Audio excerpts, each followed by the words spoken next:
Mati balbalaga nga pagturungan iti sumarsarunong aldaw. At napintas kanon, nadabagungat napintas ngam daksanggas at Nauram met kanon. Sayang nga ron, dating pagturturungan dagiti tao. Ito yung mga ron, Damag Regional, manipod ka ni Idol Tony J.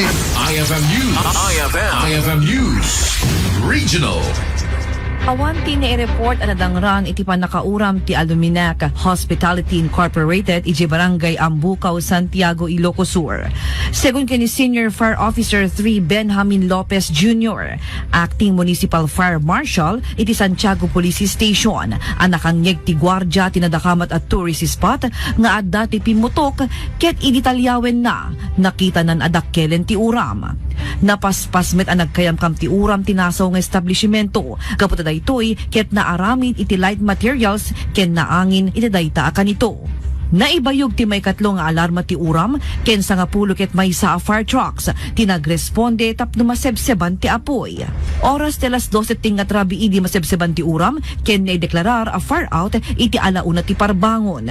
Saan met pay nga ammo anya tinagramotan ti uram ken may imbestigaran no mano ti gadad dagiti sanikwa a nadadael. Para iti IFM News, siak ni Idol Tony G. Tatak RMN.